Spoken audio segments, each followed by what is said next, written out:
Hi everyone. I see that it's already 3 o'clock, so let's start. My name is Julius, and I'm the founder and CEO of CloudWiser, that is hosting your today's webinar that we're part of. And we also have today Laimonas here, who will be delivering the webinar. Laimonas, you want to say hi to the audience? Hello everyone. Thanks. I'm very happy to have all of you joining, and this event. I hope it will be interesting and useful to you. And frankly speaking, like this is something of ad hoc and last minute webinar that we thought of, and then Laimonas suggested us doing. And I was really surprised to see that more than 100 people registered for at such a short notice. So I guess the topic of security in AWS environment, or cloud overall, is really a hot topic. And actually it's not a big secret that this was initiated also by the security incidents we had covered by the media quite heavily in the past months in the Baltics. So hopefully, yeah, you'll find this useful and hear some useful stuff. Before we begin, let me say a few words about CloudWiser and what we do for those who haven't heard of us before. So CloudWiser is an advanced tier AWS partner operating in the Baltics and Nordics, and we work very closely with AWS to support both current and potential new AWS users in those regions. And like there's a number of business areas that we cover, but AWS resale is the main one for us. And this is really heavily used by a number of companies, especially in the Baltics. So if you're using AWS, I strongly suggest you to check out the benefit package that we have an offer as a bonus for your AWS spend. Next to that, we try to do a lot of things to build the local AWS community, and this webinar is a good illustration of that. Laimonas will be your today's speaker, and my role is just to stick around and support him along the way. So before passing the screen to him, I want to mention two things regarding the workflow of today's event. So first, your questions are very welcome. Please submit them in the special Q&A section that you see in the bottom, or just in the chat, whatever works for you. And we will most probably go through them at the end of the presentation, or if we have some time slots during it, but most probably at the end. And this event is being recorded, so we'll be sharing the recording with everyone registered tomorrow. So if you miss something or want to repeat something, don't worry, you will have a chance to do that. And I guess that's all from my side. Laimonas, are you ready to take over? Yes, indeed I am. Just let me share my screen and we can start. Just 1 second. Okay, I hope you hear me quite well and you can see my screen. Is that correct? Hopefully, at least I hear you and I see the screen. So, most probably in the chat, somebody will say if there's a problem. Yeah, so most likely everyone can hear me and see me. Okay, so I have prepared some slides. Let me just quickly open them. If they could open, please. Okay. So we have a little bit of slides. There's not so many of them. The main idea is to show you all these services and good practices in the actual AWS Management Console. And these slides are more just to have some kind of presentation structure. Okay. So let me say thank you for everyone that came to see this presentation. I see there's quite a lot of you, so I assume that security-based topics, especially these days, are quite important. So with that said, let's discuss more about securing your AWS infrastructure with AWS security services. And I believe that the image on the right already suggests you what direction are we going to take. So as usual, let's start a little bit of the introduction part, but this time I have decided to go a little bit lighter. So I'm not even going to go in the full screen. I will just share my slides like this. Also, I'm going to skip all that big and long presentation as I see a lot of similar names. So I believe most of you already know me, so I can skip also that part and mostly focus on the topic. So for the very quick introduction, again, as most of you know, I'm Laimonas Sutkus. I'm CTO at Biomapas. It's been something like 5 years of AWS. It's been more of a love and hate relationship, but somewhere deep down in my heart, there is more love, and I absolutely love the serverless part that AWS is able to offer.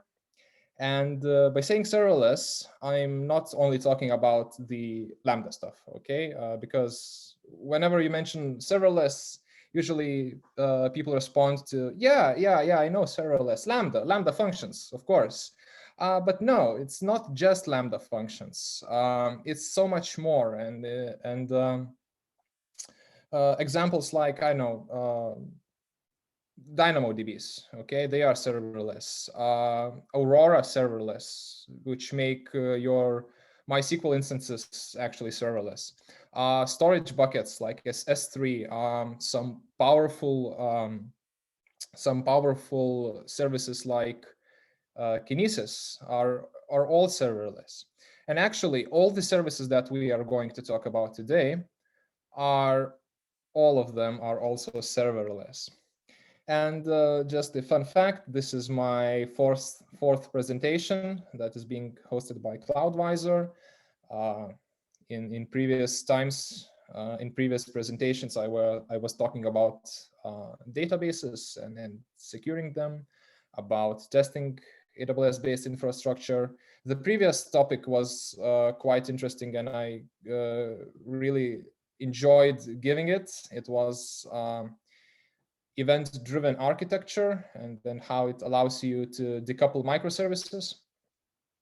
And this topic, I think it is going to be even more valuable to everyone, and it is security-based aspects of AWS infrastructure.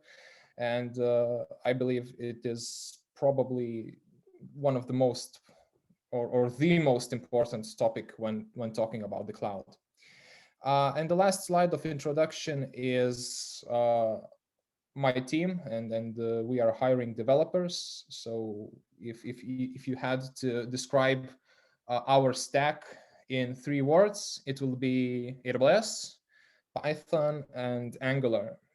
So if you are interested in working in this kind of environment, with working with cutting-edge technologies, as I mentioned, serverless microservices and event-driven architecture, please don't hesitate to write me.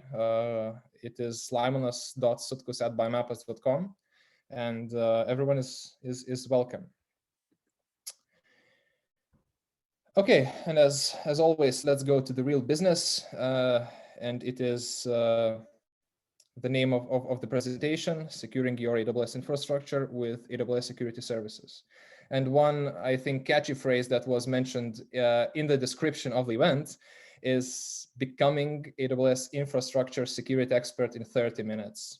Okay, this phrase sounds catchy, and then it's not entirely true, but partially it is, because things that I'm going to show you and the services I'm going to show you are are going to actually enable you to become fully aware of what is happening in your AWS infrastructure. Even though if you didn't know previously the best practices and the best mitigation techniques, by enabling all these AWS security services, you will become at least partially an expert of AWS infrastructure, and you will be sure that if you fix all the findings, that your infrastructure is quite secure. And talking about security, it is quite a broad topic. I think even a year of discussions wouldn't be enough to talk about everything security related. Even when considering talking about just in the AWS context. So with that said, we need to define some boundaries about what we are going to talk about and what we're not going to talk about. And let us start from the part of what we're not going to talk about.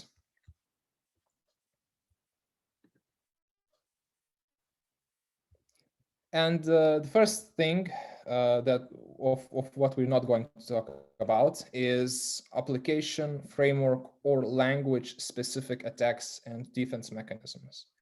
So for example, if you're using Python, I'm not going to talk about any security related things to Python and how it has implemented various security measurements like hash seeding for unpredictable hashes and so on. If you're using something like the Django framework for your Python application, I'm not going to talk about some coarse middleware and other security measurements that are being implemented by the Django itself. Also, I'm not going to talk about any kind of injection attacks, so cross-site scripting, SQL attacks, LDAP attacks, and other things. Obviously, I'm not going to talk about social engineering and phishing attacks, because these are less technology and AWS services related, but more related to humans and education. We're also not going to talk about any DOS or DDoS prevention, even though AWS has quite good services and quite rich portfolio of preventing these attacks. For example, what we like to use is IP rate limiter, where you can limit the amount of calls that can happen from one specific IP address. So all of these things are possible in AWS, but I have decided to skip this topic so I could squeeze more general security related services. And obviously, again, we're not going to talk about every single security aspect of every single AWS service, because it will take not hours, but days or even months. But as you will see in the presentation, most of the security measurements and best practices are very similar from service to service. So a good example would be if you're dealing with some kind of storage service, whether it would be DynamoDB, MySQL Aurora instance, S3 bucket, or some warehouse instances. All of them can be encrypted with default keys or customer managed keys. Yeah, going forwards, let's talk about what we are actually going to talk about. And we are going to talk about AWS-based infrastructure configuration and some of the best practices. AWS has a dedicated tool for that. Also, we have a topic about how we can protect our VPCs, S3 buckets, RDS instances, EC2 instances, nearly anything that is inside the VPC. And most importantly, we're going to talk about AWS-based security services and understanding their findings. This is the main topic. And the absolute rock stars of today's presentation are Cloud Watch, Cloud Trail, Config, Guard Duty, SecurityHub, Inspector, Macy, Detective, and lastly, IAM Access Analyzer. So these are the services that we are going to cover in this presentation. And I believe that the rock stars of the rock stars, like the most important services, are Config, SecurityHub, and Macy. So Config and SecurityHub, I believe that are absolutely must-have tools in your AWS environment. They are absolutely necessary. And if you haven't turned them on, please go immediately and turn them on. And for the Macy, I think that this service is mostly important and relevant in today's and these days context, especially with the leakage of some backups of blob storages. So we will see how Macy could actually give us some insights and how it can potentially protect us from these types of data leakages.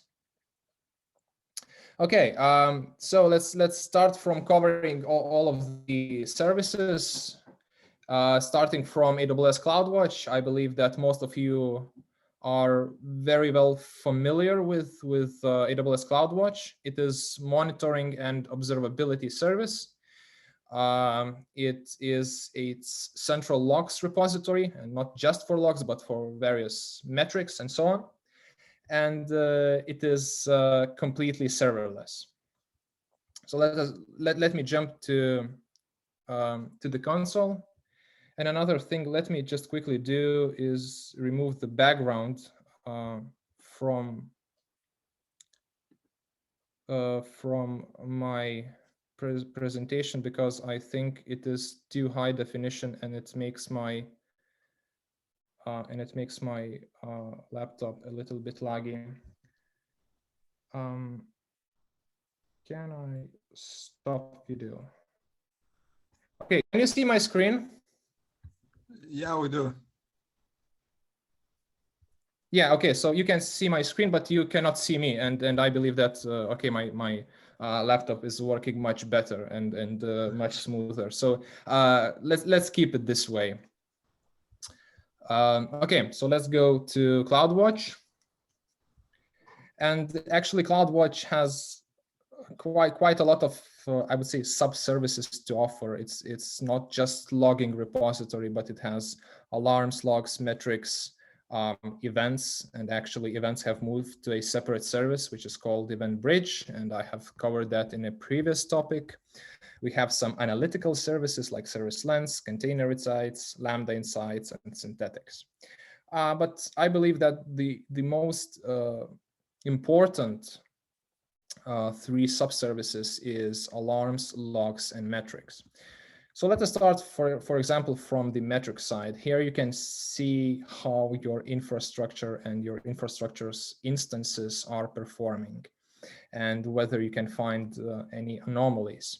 So for example, let's go to EC2 virtual machines. Let's go across all instances and let's see what is our CPU utilization in the past 3 hours. We can go something like 1 week or 3 days. And again, we can see the full picture of the average CPU utilization of every single EC2 instance.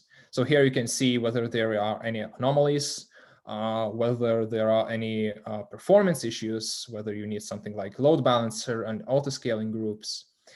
The same thing is with read bytes, which are none. I like to usually to see the network in and network out metrics to see, again, if there are any kind of anomalies.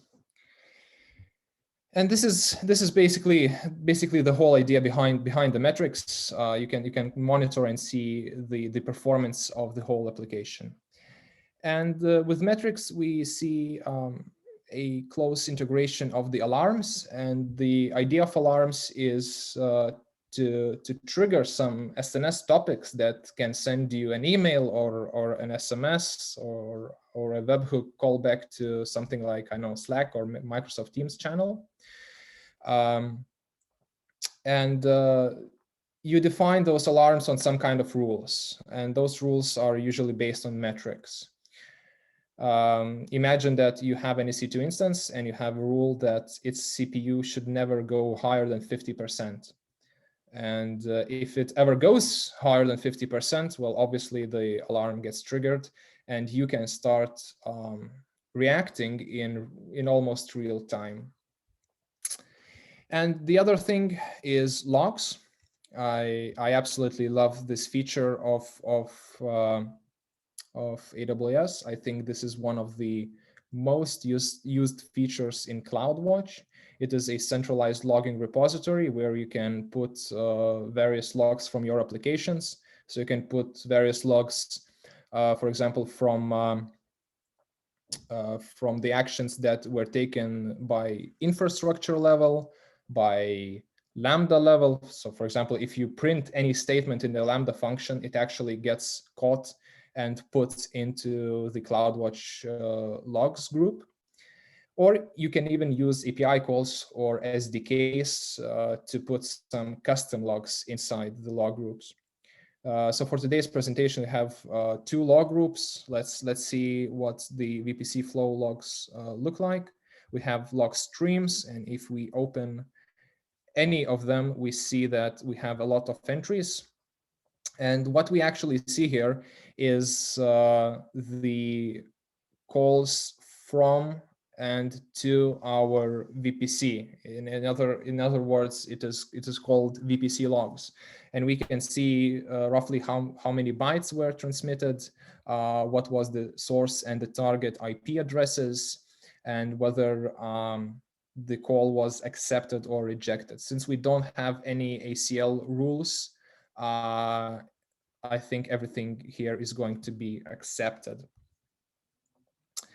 And going back to the log group, there are two buttons that I love to use. So the search log group is a very simple way of filtering all those rules. So for example, I see that we have this IP address that tried to reach our infrastructure. If I copy it and paste it there, let's see whether we have any more of these IP addresses prominent. And we can actually see that there are quite of entries related to this IP address. So we can do an assumption that it was a quite active user machine. And actually, as we will see later, this IP address tried to SSH brute force my open to the world EC2 instances. Another thing, or another button, is the view in logs insights button. And again, I absolutely love this feature. You can write some kind of SQL statement queries for your CloudWatch logs. And again, you can do some various filtering actions in that query. And you even get a graph which represents how many matches throughout the time we got. And here, if you click queries, go, okay, since we are in VPC logs based logging, we can use some examples for VPC logs. So for example, if you want to calculate average, minimum, and maximum byte transfers by source and destination IP addresses, let's just, I think it's enough to just click apply. Okay, it was saved here, and run the query. And we see that this data was, again, aggregated very, very nicely. It's like, again, a relational database. So we have the source address, destination, average, minimum, and maximum bytes. And again, we see a graph of those instances related to time. So this is the basic idea behind CloudWatch and the three most prominent services: alarms, logs, and metrics. Let's get back to our presentation and let's move to our second service, which is AWS Cloud Trail. And this is an account level activity logging service. It is a wonderful tool for governance, compliance, and auditing. So if you ever had your corporation audited against any IT tools that are AWS based, I give you 99% of the time that you use the AWS Cloud Trail to analyze for any unauthorized activities or to prove to any audit managers that everything is fine with your infrastructure and there are no shady sketch activities. And again, the service is completely serverless. Let us jump back to the console and let's see how the trail looks like in action. Once you open the Cloud Trail, you see a summary of various activities. So here you have trails. The trails basically mean that you have enabled saving of all the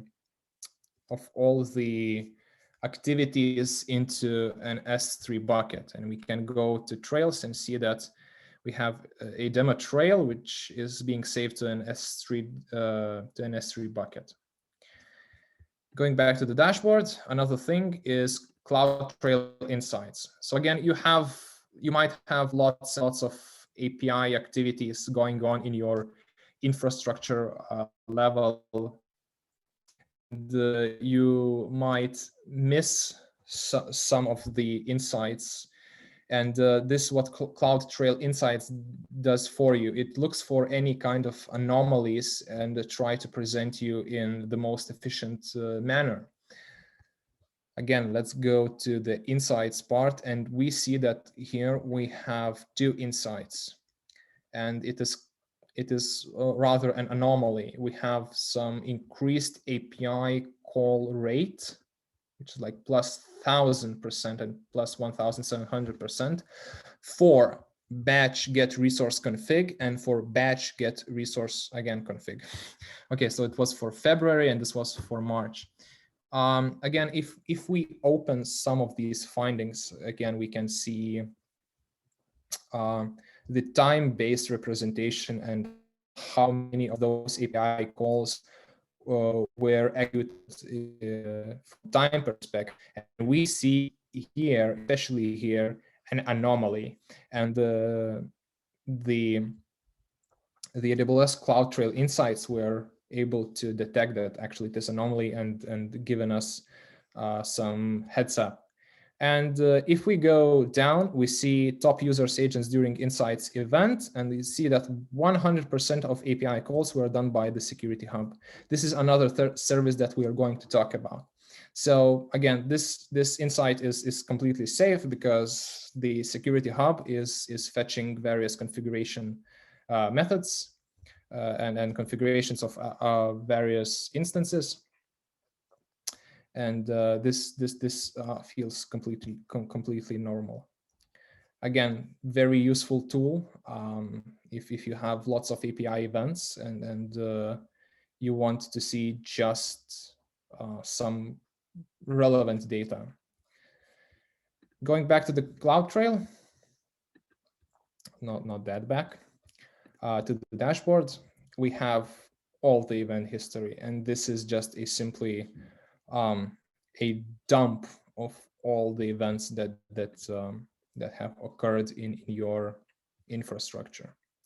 So, for example, the API call for Lambda put evaluations, and there should be quite a lot of pages. I'm not going to even scroll through all of them, but you can see that, okay, the root account, and I'm actually logged in as a root account, started some queries for the logs. Oh, I think it was today. Yeah. So this is a good example to see that we have actually done some querying of the logs, and all these were saved as the Cloud Trail logs. So any action in the infrastructure part are logged by Cloud Trail.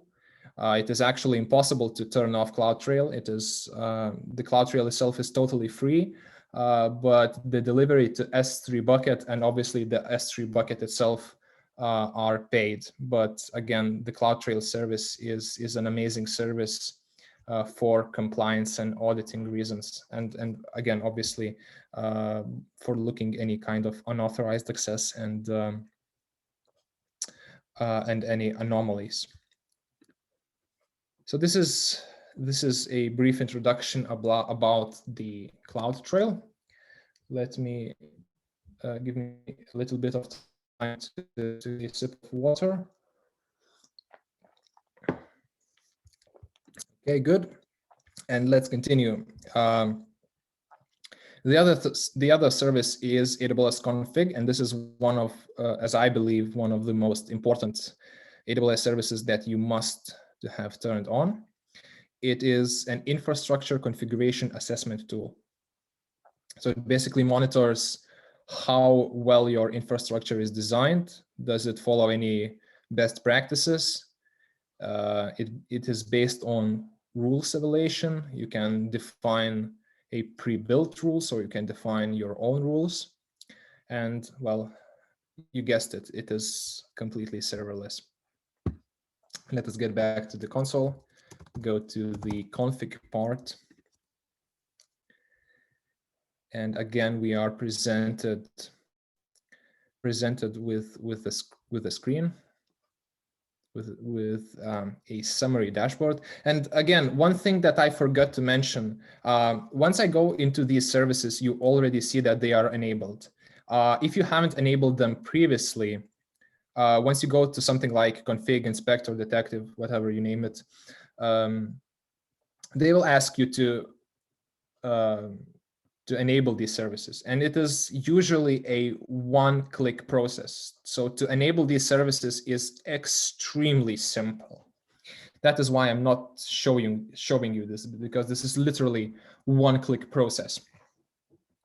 So let's get back to AWS Config. And we see a summary of all the findings that AWS Config was able to find.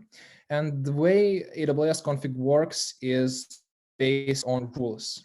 So you define some kind of rules on some of your instances or configurations. And AWS Config periodically checks your resources against those rules. And if the rule is not matched, so for example, you have configured that VPC should have enabled VPC logs, and you haven't enabled them, so the rule is going to be read in a non-compliant state. So for today's demo purposes, I did quite a lot of preparation, and I have added quite a lot of rules. There are something like 13, I think there is something like 30 pages of these rules that I have created, and they cover a lot of AWS infrastructure services. So let's go to something very basic. Again, the rule Cloud Trail encryption enabled. If we open the rule, we see the description. It is actually a managed rule. And what it does, it checks whether AWS Cloud Trail is configured to use the server-side encryption, SSE, AWS Key Management Service, AWS KMS, Custom Master Key, CMK, encryption. The rule is compliant if the KMS key ID is defined. So as you can see, the previously shown demo trail of the S3 bucket is not encrypted, and therefore the rule is not compliant. So imagine a scenario where, for example, you know absolutely nothing about AWS infrastructure, and absolutely nothing about the best practices and security aspects of AWS. And imagine that your manager has asked you to create some services, some EC2 instances, some web pages in AWS environment. How can you ensure that you have created, let's say, at least a secure infrastructure? So this is the main service to go to. You actually don't need to know much about good practices of AWS security and configuration. You just enable all the rules you can. I'm talking now very straight and in very simple terms. You just go to AWS Config, enable all the rules you can, and you get a lot of warnings, a lot of errors, and you just go one by one and fix them. And once all of them are fixed, you can assume that you did the majority of the job. So that is why I think that AWS Config is an absolutely essential service. And for this rule, evaluation is every hour. So if you have enabled encryption, the rule should become compliant after something like 1 hour. And we see that we have in total, well, I believe that in total we have 127 rules. And those 127 rules have run against 147 resources. Some of them are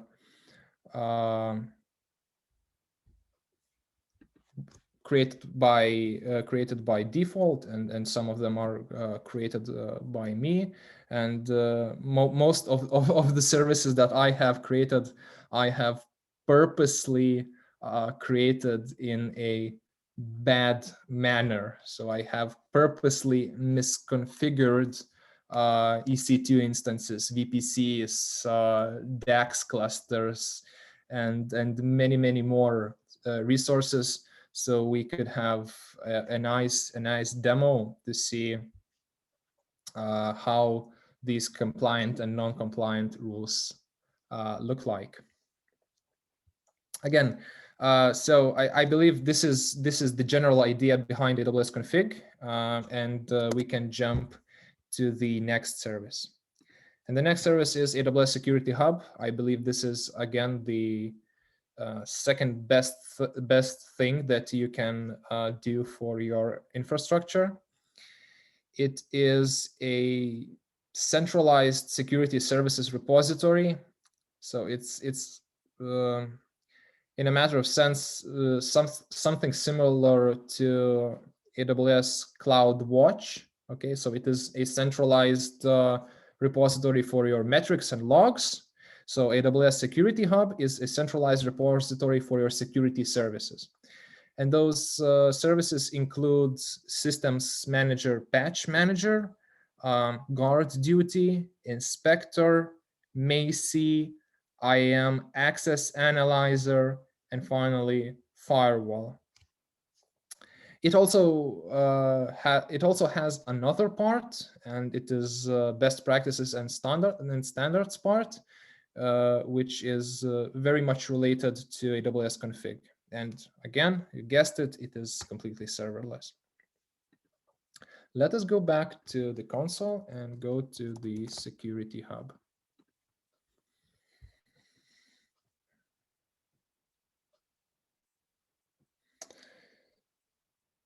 And here we are presented again with the dashboard, with the summary of all the data it was able to pull from other services. So as I mentioned, from Guard Duty to Firewall Manager.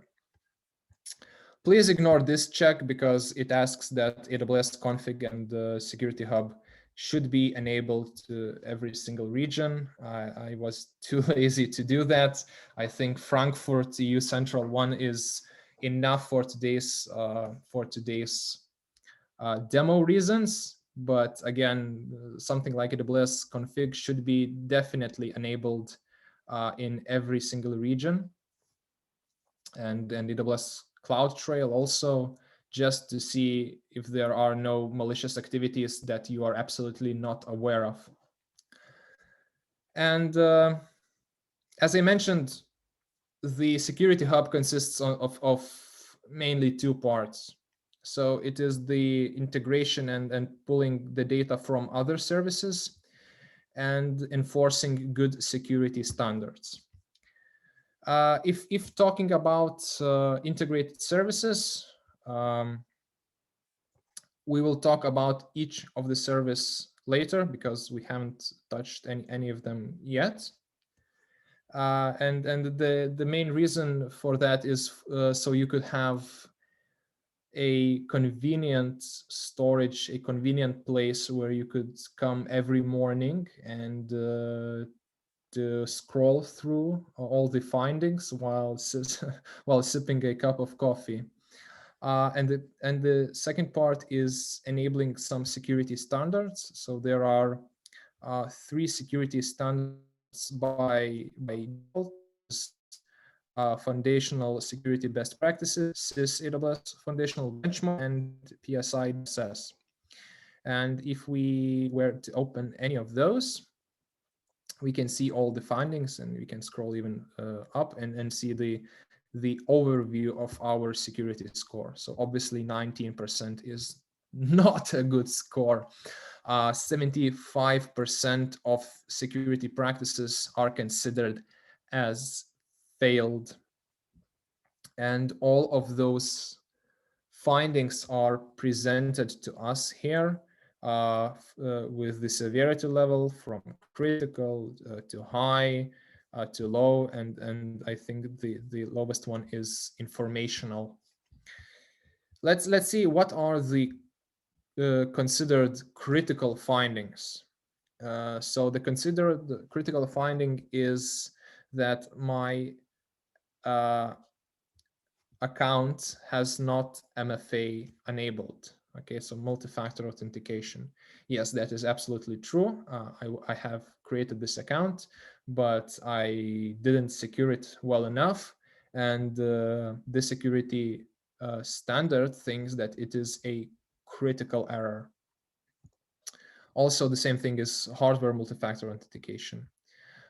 Some high-level security findings is that there should be no security groups that allow ingress traffic to port 22 or to port 3389. If I'm not mistaken, this is for SSH and this one is for MySQL. No, yeah, but again, these are some high-level security findings. What else? Ensure the default security group of every VPC restricts all traffic. And this is an interesting finding because, again, by default, VPC creates that no ingress traffic is allowed, but it allows all the egress traffic. And you should go and see all the security groups that are default for every VPC and modify their access. So no ingress and no egress traffic is allowed. Again, you are allowed to click on every finding and to see what are the description and what are the remediation actions. How many of resources failed this inspection. So I have created one VPC and one VPC was given by default. So I have 2 default security groups and both of them failed the initial check. Going back to this, the summary, we have more widgets. So you have something like resources with the most failed security checks. This can allow you to prioritize your fixings and configurations, I see that these two services are pretty badly configured. We have a demo bucket which has 7 failed security checks, and our RDS database, which also has 7 security checks. Again, we can click on those and see what was misconfigured. Again, we have 2 critical errors saying that S3 buckets should prohibit public read access. And I have specifically misconfigured the demo bucket, so it would be publicly accessible from anywhere in the world. And here we have a critical finding. And again, another critical finding is S3 buckets should prohibit public read access. So this is the main idea of those findings by resource. We also have some insights here, which again are very useful to have a broader picture. I like this dashboard, which tells you new findings over time by severity.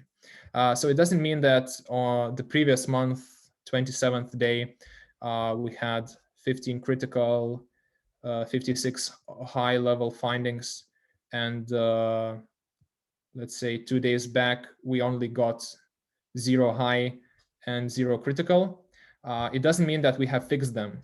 The word is new findings. So all the findings are still there. It only shows, are there any new findings every day that the SecurityHub is able to pull from other security services. And as you can see, every single day it is able to find new security related services, even critical ones. You see like 2 critical, 6 critical, 2 critical, and so on.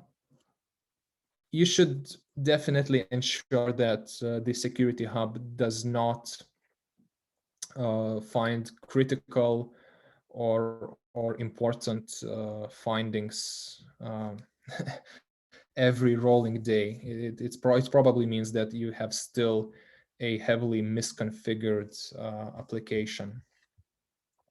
And again, we have more dashboards for S3 buckets, EC2 instances, so you can have a slight idea what are the most important services and what are the most frequently hacked, probably services. So it's S3 buckets and EC2 instances. We have AMIs, IAMs, and accounts. So SecurityHub works with multi-accounts configuration. So I'm currently showing only one account, but you can add multiple accounts. So for example, if you're running an application in production, so you probably have staging account and you probably have development account. So you can tie all these 3 accounts together and have a more broad, a more complete picture of security findings that are happening. So that's it with the SecurityHub. Let me sip a little bit of water. Okay, and the next service is AWS Guard Duty. So it looks for any malicious activity inside your infrastructure and any malicious activities that are reaching your instances. And it basically does this by analyzing logs. So it analyzes DNS logs, VPC logs, S3 bucket logs, and Cloud Trail logs. So four areas to analyze, and it does a pretty good job for finding malicious activities, as you are going to soon find out. So let us go to the Guard Duty. And once I have enabled the Guard Duty and I have left running it for a few days, I was pretty disappointed that the only thing it found was these two findings: the root credential usage. Okay, so the best practice is to never ever use root, right? If you need to have administrative permissions, you create a new account, add the administrator role, and you use that one, but not root. And this is considered as malicious activity by Guard Duty. And I was pretty disappointed that these were only two major findings by Guard Duty, because it means that my EC2 instances and RDS instances and the DAX instances are that are open to the world are not being attacked by anyone. But it was my lucky day three days ago, and someone from the world tried to SSH brute force my EC2 instances that were open to the world. So once I looked into the Guard Duty dashboard, I immediately cheered up. Yay, someone is attacking me. What a beautiful day. And Guard Duty was able to intelligently to analyze that network traffic and understand that it is actually an SSH brute forcing attacks. Again, we can open any of those findings and have a complete picture of what was happening. So the IP address, and I think every single IP address is different, so from every other machine, was performing SSH brute force attacks against some of our EC2 instance. And brute force attacks are used to gain unauthorized access to your instance by guessing the SSH password. Well, obviously. The overall severity is low. It's pretty obvious, but because it is hard to guess that SSH file, we can see that there were actually two findings. Our EC2 instance was detected. The port that's being attacked was 22, which is associated with with SSH. We can see even the network interfaces that are involved with the attack. So the attack came through this VPC, through this subnet, and through this network interface. Also, we see that we see an actor who was performing these SSH attacks. So it is this IP address that tried to hack my EC2 instances, and we see that it was Tokyo, Japan. This one was Panama City. This one was China, Xi'an, and this one was from United States, and it was West Bloomfield. Again, most likely they were using something like VPNs, maybe, I don't know, but I think that this is a rough estimation of where that traffic is coming from. So this is definitely a very powerful tool, a very useful tool to see if anything is doing any kind of malicious activity in your account. Let us go further. 1 second. Yeah, so we came to AWS Inspector. And the AWS Inspector is a tool that is purely dedicated for EC2 instances. And it runs as a serverless service inside your infrastructure, exactly as Guard Duty, SecurityHub, and other services. But it also has an agent that can be installed in every single EC2 instance for monitoring your EC2 instances from inside. So why AWS Inspector is so powerful that it can do the whole traceability from the outside attack to the results inside your EC2 instance. And let's see how does it look like. it still has quite an old interface, but here we see that we have some recent findings, and again we can open those findings, and this is the very similar idea. We have those entries ordered from high to medium to low to informational types. And again, if we open any of these findings, there is a name associated and other data associated with the finding, but the most I would say the most valuable data is in the description. It is automatically generated. It is very well humanly readable, but it is all the information you need. So if we were to read this out loud, we get that UDP port 23, which is associated with Telnet, is reachable from the internet. I will skip this sentence and we will get in a few minutes. Let's read further. And now we have the full traceability from the VPC to that EC2 instance that is reachable. So we have the instance ID that is located in VPC ID, and has an attached ENI. And this is the ID, which uses the ACL, again, ACL ID. And the port is reachable from the internet through security group, this one, and internet gateway, this one. So we have a full traceability of that, let's say, security vulnerability from the EC2 instance to the VPC. And that sentence that we have skipped is you can install Inspector agent on the instance and rerun the assessment to check for any processes listening on that port. So what I haven't done, I haven't installed the agent on EC2 instance.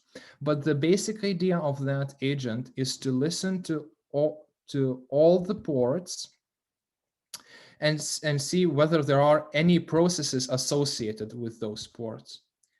And depending on that, it is again going to generate new security findings, which might be more severe, and there might be more of them. So the main idea of Inspector to monitor inside and outside the inside the network and outside of the network. So inside EC2 and outside EC2 also. Going further, we have AWS IAM Access Analyzer.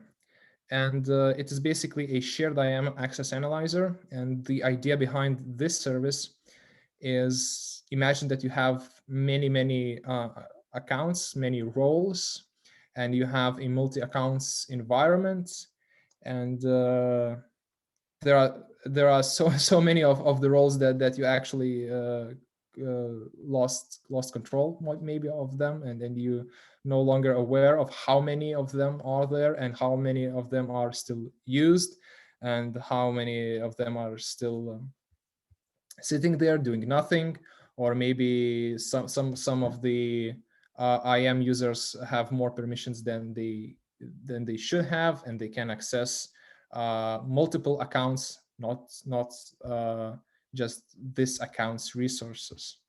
So going back to the IAM, it is actually a subservice of the Identity Access Management Service. You can go on the left side to see that there is an access analyzer, and you can see that there are two findings telling that there are two roles that are cross account type. So for example, this role is associated with my demo bucket Cloud Visor. And what basically it allows us to do, it allows to access for any account this bucket. So it means that it is a cross account level. And again, I have another role that is for the organization account access role. And again, this is considered also not necessarily a security issue, but it is definitely a finding because it has an administrator access. And as we know, that administrator access is actually allowing to do anything on anyone. Also, the service access analyzer can be accessed through the SecurityHub, as well as the Guard Duty and Inspector. So again, this is an easy access dashboard.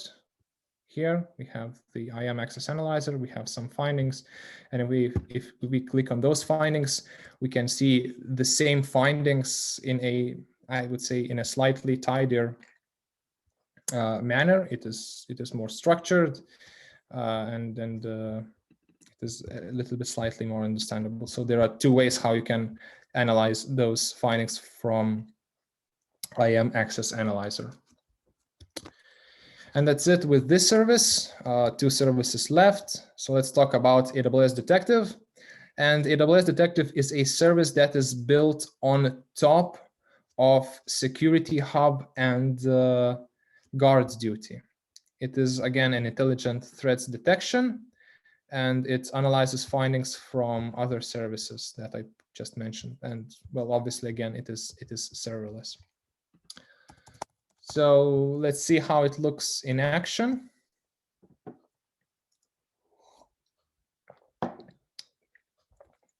The main idea behind the Detective is to have a multi-account environment.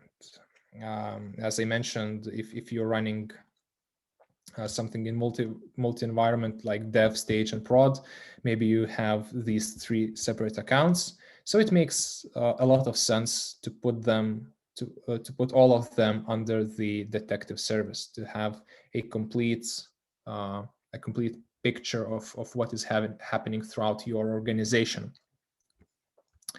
And again, you can see that these config, Macy's Analyzer, SecurityHub are coming from the SecurityHub service, because as I said, Detective is built on SecurityHub and also on Guard Duty. So we have some findings from Guard Duty, and we have, again, a big picture, a complete picture of what is happening inside this account. Obviously, if we had more accounts, we would have more accounts added there. But for this demo, I have only prepared only one, but it shows you a general idea. And another dashboard that is quite important is the monitoring of your, again, EC2 instances. So you have a complete list of all of your EC2 instances from all of the accounts.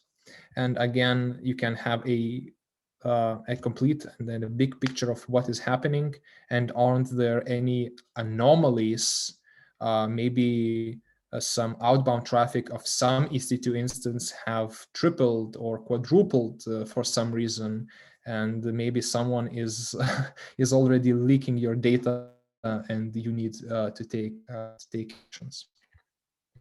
So this is, again, a very good dashboard for managers and security experts.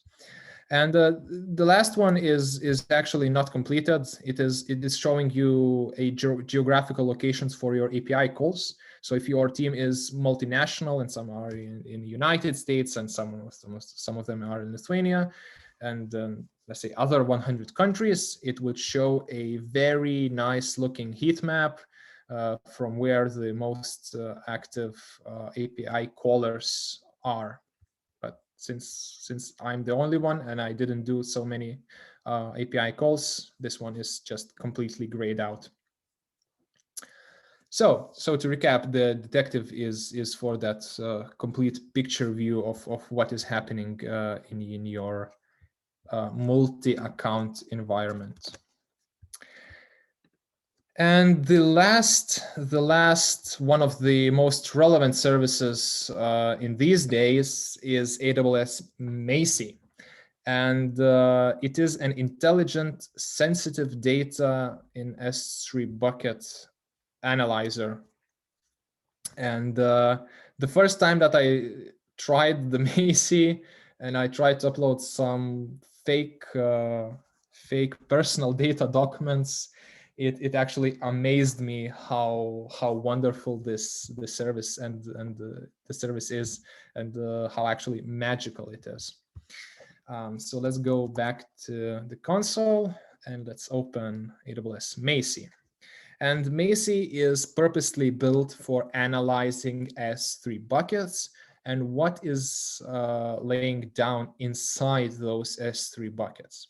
So in the dashboard, we see three main categories that AWS thinks that are the most important. So amount of public S3 buckets. So this is extremely important. This should always be 0%. But in our case, I have purposely misconfigured one S3 bucket, which is publicly accessible. We have 83% or 5 buckets that are unencrypted, so no SSE or KMS keys. And 0% of buckets are shared with other AWS accounts. So in best case scenario, you would like to have here the 0%, here the 0%, and here the 0%. Again, the third one depends more on the configuration, but the less complex the configuration, the better. So I would suggest keeping those numbers at 0%. And now the actual working and the findings of the service. Let's go to findings and see by buckets. So we have personal data demo, and let me quickly open that bucket. Okay, it doesn't allow me to do that. Then just let me quickly go to S3. So what do we have? We have something like personal data demo. Personal data demo. Let's open this bucket, and we see that here we have some CSV files, and there's some data. Okay, and imagine that you have so much data that sometimes you can again feel lost and don't know what type of data is being saved and maybe not even protected. So again, these services like Macie can give you some very good insights. Again, so let's try to open one of these files, and let's see what's inside them. Where's the download? Okay, there's the download button. Let's download it and let's open it. Okay, this should be quite a big file. And yeah, so we have something like 1,000 entries of fake data. So what we have here is the first name, the last name, the email, gender, and the IP address of some customer. The most interesting column is actually the gender, because I like that there are not just males or females. There are something like non-binary, gender fluid, bigender, and you name it. So I found it interesting with this data generator. Anyways, so we have this fake data, and it's just sitting there. It's just sitting there in our personal data demo bucket somewhere in the backup folder. And let's say we're not aware of that. Some ex-employee has made this backup without us knowing that, and he left the company, and now the data is sitting there and no one knows about it. So this is where the Macie comes into rescue. You go to jobs, you press create a job, you select S3 buckets that you want to analyze, you go next, it is going to tell you the estimated cost of that analysis. So in this case, it is 14 cents. Next.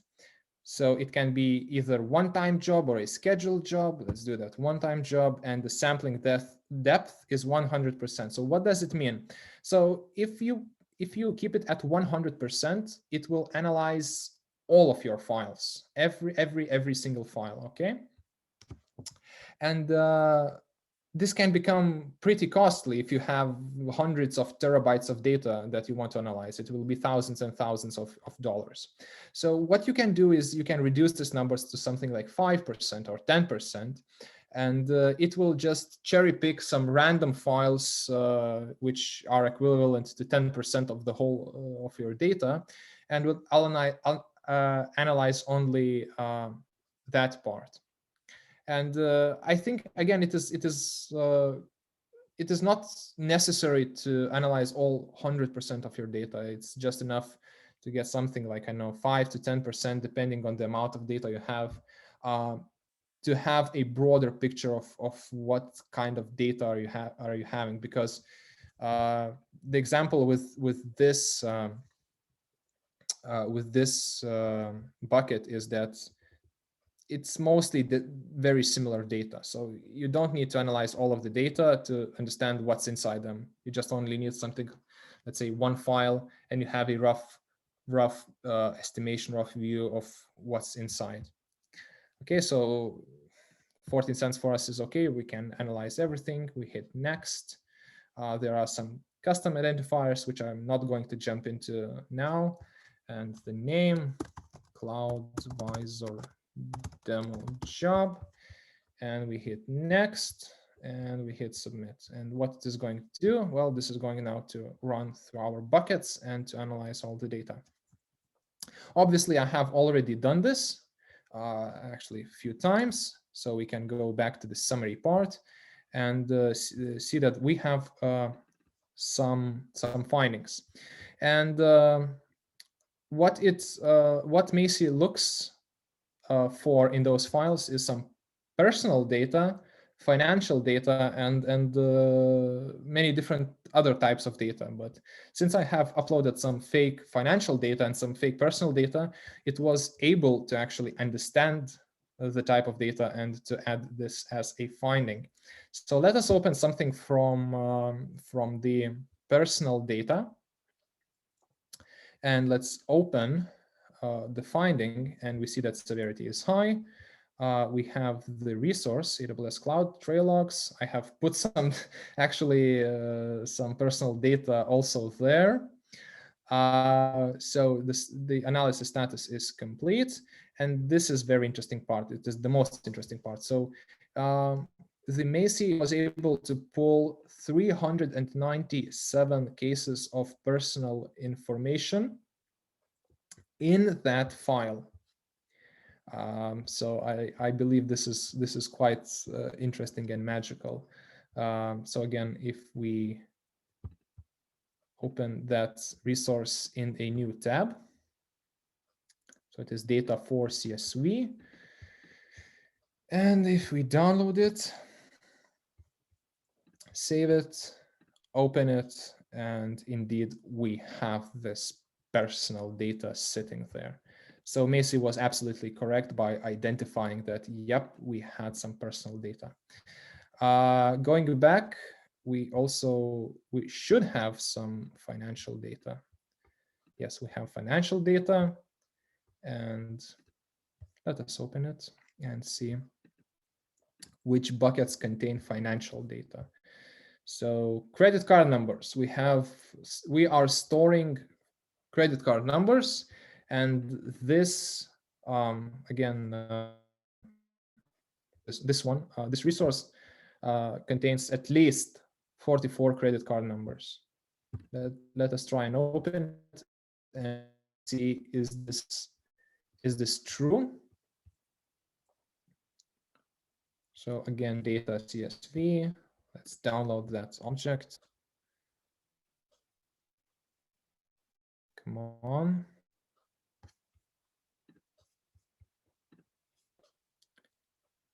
And indeed, we have some credit card numbers, even though they are separated with a comma, but Macy was able to identify that indeed these are credit card numbers. And I find this absolutely fascinating. Okay. So this is the end of Macy. So to recap, it analyzes the insides of your bucket, what type of data it is being stored. So just imagine, okay, just imagine the scenario where those data leaks were taken place. If they had something like Macy, again, most likely these things wouldn't have happened, because Macy would have firstly identified that you have unprotected public buckets, and it would also have identified that there is some personal data sitting in that unprotected public button, and some critical actions are needed. And that is it. So I had there some cheat sheets if I forgot which resources I created. So we didn't need this. And to recap, we have talked about Cloud Watch, Cloud Trail, Config, Guard Duty, SecurityHub, Inspector, Macy, Detective, and lastly, IAM Access Analyzer. So with these services, you don't need to be a security expert, but just by enabling them and using them with your open heart, it will definitely make a good security expert. And that's it. This is the end of my presentation. I'm stopping my screen and I'm trying to open back my camera. Okay, this kind of background picture, I think, is something like 4 or 8K, I don't know, but it makes my laptop go nuts. You should use, something more simple. Yeah, definitely. Okay, thanks, Laimonas. Yeah, take some water. You did a lot of talking. Yeah, so everybody, now is the good time to put up your questions for discussion, and I saw that we already have one. So let's jump right to that. Okay. Eustace is asking, is there a tool as Macy for CloudWatch to find plain text data in logs? Like, what would you suggest for that kind of? This is a very good question. Well, firstly, I'm not aware of that tool, but there is a very good flow that you can perform. You can actually export all of your CloudWatch logs to S3 buckets. Okay, this is a very usual scenario where you just simply back up your CloudWatch logs in S3 bucket, and then you can run Macy on that S3 bucket with exported CloudWatch logs, and you get that functionality. Mm-hmm. This would be the way to go. Okay. As more questions are hopefully on the way, I have a few questions on my side, if you don't mind, Laimonas. Yes, of course. First of all, in your personal usage, like in BioMappers or Identify before that, which of these tools have you been using, and which ones do you find most useful, at least in your use cases? Yeah, so as I mentioned, two tools that you absolutely must have enabled is AWS Config and AWS SecurityHub. So we've been using these tools in previous company and this company. However, with BioMappers, we tried to enable all of the services just for fun. So we are using all of the security services until they're not biting us financially, and then so far they are not. So we will continue running all of the mentioned services in the presentation, and we are very happy with all the findings that we get, and we get the findings, and we go and fix them. Okay, yeah, because from my personal experience, as you know, like with CloudWise, we see a lot of different use cases and among different customers. I would say that for some reason security services somehow left like at the end, like, okay, you know, we build everything is running smoothly, and then we do security. Though when I talk with AWS, they like say, you know, like security is job zero, like you start with security. And actually, you know, I even had an example of that, like when a big financial institution was migrating to AWS from on-prem.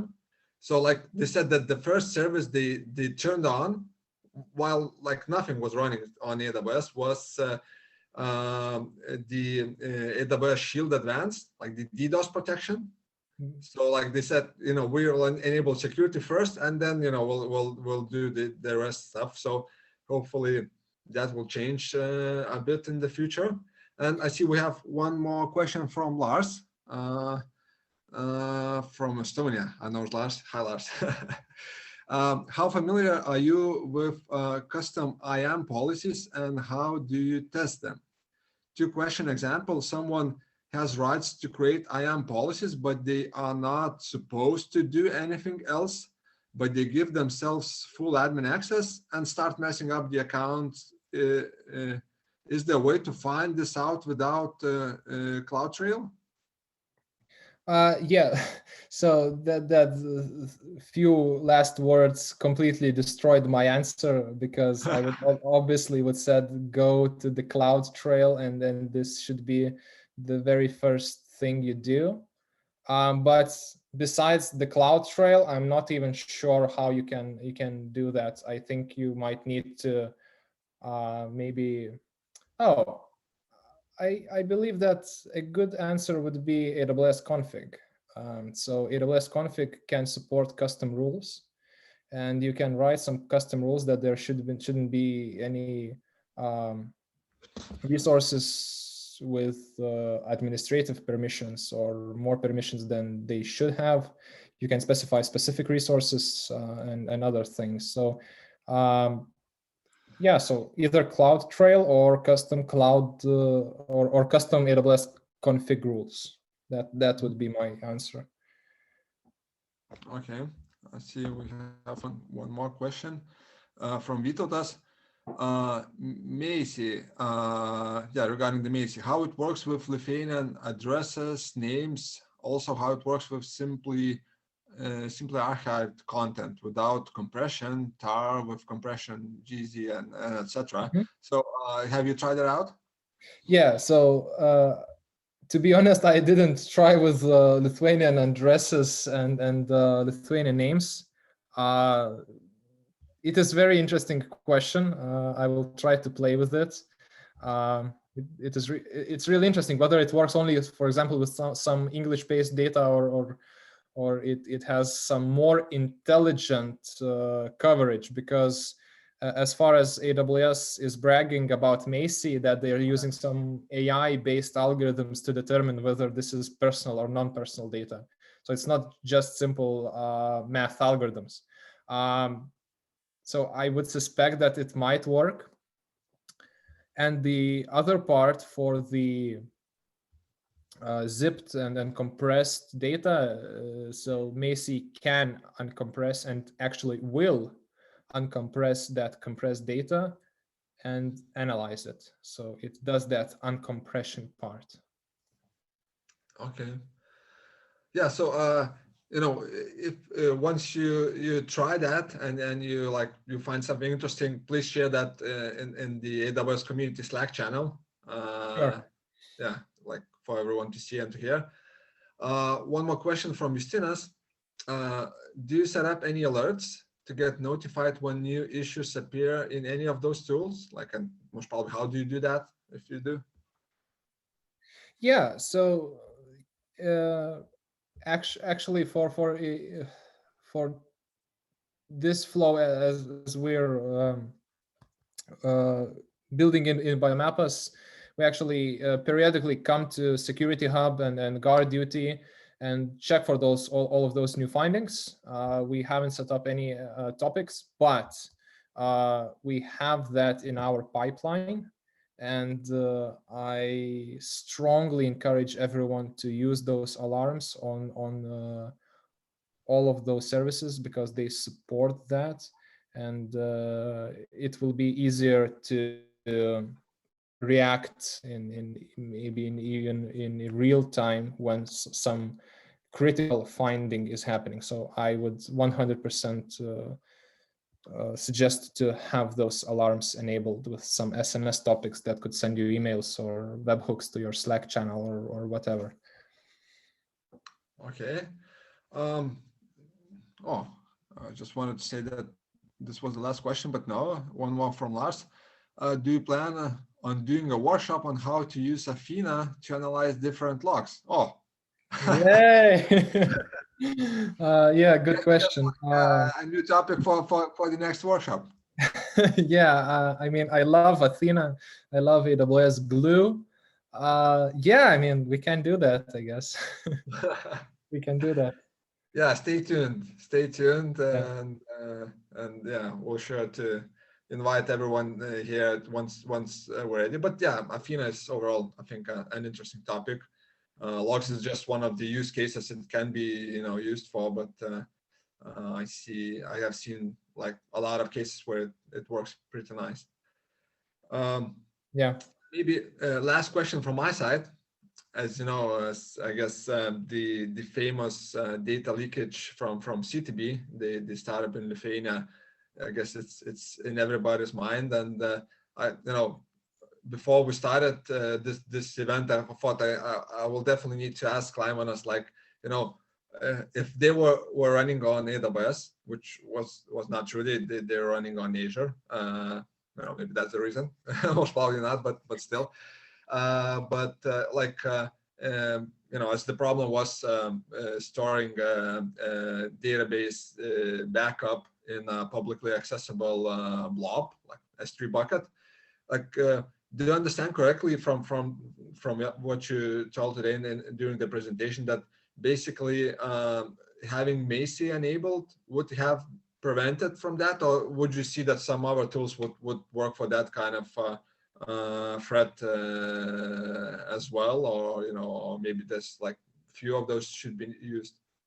Yeah. So the answer is, well, those services that I told you about are only for finding those security threats and misconfigurations. So if you don't do anything about them, so obviously you can get leaked, right? But yes, so Macy is probably #1 service that could have prevented this.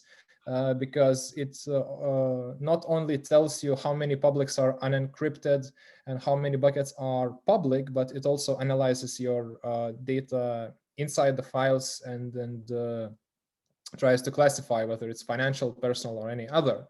So this is one service, but also you have services like from AWS Config or the SecurityHub itself, which they do have rules that tell you, please don't have public buckets. Please don't have public buckets. So there are at least half of the services that are going to tell you this. And one thing that I wanted, again, to share with you is honestly, it is extremely hard to create a public S3 bucket. 4 years. I've seen that as well. Like you have to push like 5 times. Agree. Yes. 4 years ago, it was quite easy. You just remove all the block access rules and you're good to go. Now you need to remove all block access groups on the S3 bucket. Then you need to remove all the global access rules. Then you need to create some specific permissions that allow read, allow write, allow global read and global write. So it is a very painful process to make an S3 bucket global. It took something like 15 minutes to figure out for me how to make that bucket public. So I think AWS does a pretty good job of ensuring that all of those buckets are not public, and all of them are private. Nicholas adds a note, which most probably, yeah, we're talking about the console, that it's pretty easy using CloudFormation. Yeah, that might be true. Okay, so I guess we can wrap it up now. I think all of the questions that we got were answered, and you know, before we go, I would, you know, we would like to run a like very short poll, just one question, to get your feedback on how did you like the event. I'm launching that, and you know, just please don't be shy, and you know, give us a click just for me and Lymanos to understand, like, how did you like it, and was it useful on your side. And while everyone is submitting the answers, I would like to once again encourage everyone to join the AWS community channel on Slack. Yeah, I haven't shared the invite link a few times in the chat. You can find it easily, and I'm sure you'll find a lot of useful information there, and then like-minded people. For example, Lymanos, who is quite active there, I would say, not only in our events. Okay, so I'm ending the poll for everyone to see. Lymanos, as usual, I see that everyone was very happy.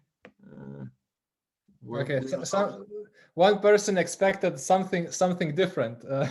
So that is why I decided to make clear boundaries. What are we going to talk about and what we're not going to talk about? Yeah. Yeah, maybe that person, you know, would share what he was expecting. Maybe, you know, maybe we'll do another event for specifically that, because like I said, this was like a completely ad hoc and on the spot decision to have this event. We usually like have those planned at least 2 or 3 weeks beforehand, but yeah, so but like in any case, I'm sure that like a lot of people liked it, and thank you once again, Lymanos, you know, for finding the time to preparing for that, playing around. Hopefully you found some new stuff as well. Is there anything you would like to add at the end, like to sum it up? Yeah, to sum it up, please use AWS SecurityHub and AWS Config.